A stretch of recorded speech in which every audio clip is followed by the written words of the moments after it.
At midnight, you're going to interview Jonathan Favreau, or John, and what are you going to talk about?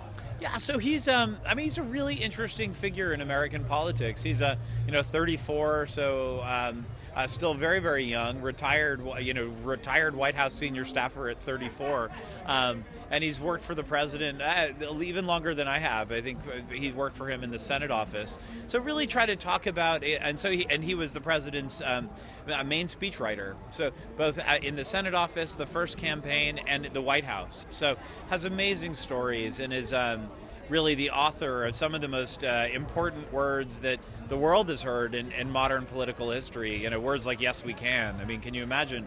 So it's just try to get a little bit of a perspective. I think I found that Danes, Europeans, are actually always intrigued about American politics. So hopefully try to give some stories and then talk a little bit about his theories of why, how important communication is. What are the power of words? What do you use as a strategy to communicate to people, to get people invested? How do you fight things like cynicism and apathy? So that's the kind of stuff that we're going to talk about, and talk a little bit about the U.S. because it's we've made a lot of progress over the course of the last few years, including this week, and it's an exciting week to be American. So we'll talk a little bit about that as well. You were a part of the same campaign, probably the largest movement since Kennedy, I guess. What was your role? I was I wasn't as sexy as his. I was responsible for the money. It was my job to make sure that people like John's salaries were paid. And how did it feel to be a part of that movement? It still gives me goosebumps today. It was an absolutely spectacular thing. I didn't sleep for 6 years, from January 2007 until election day of 2012.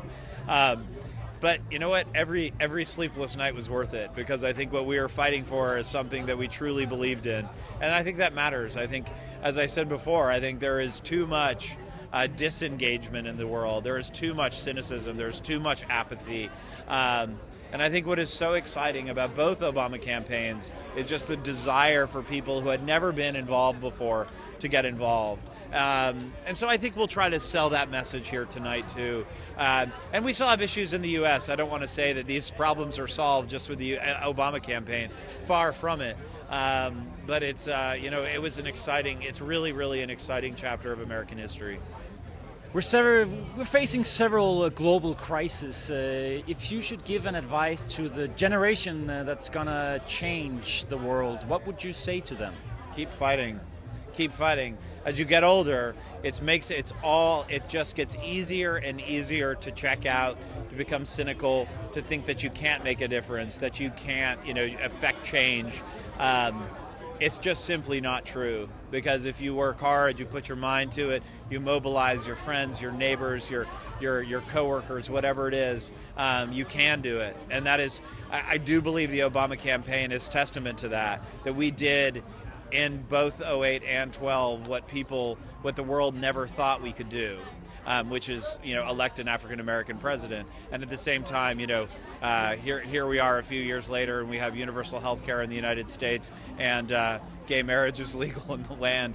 Who would have thought that would be the United States of America in 2015? Lord knows that I didn't think that. If you had asked me in 2005 what my country would have looked like 10 years later, I would never have thought that. And it is a proud reality for me standing here with you right now. Thanks a lot. Have a great interview and have a great festival. Thank you so much.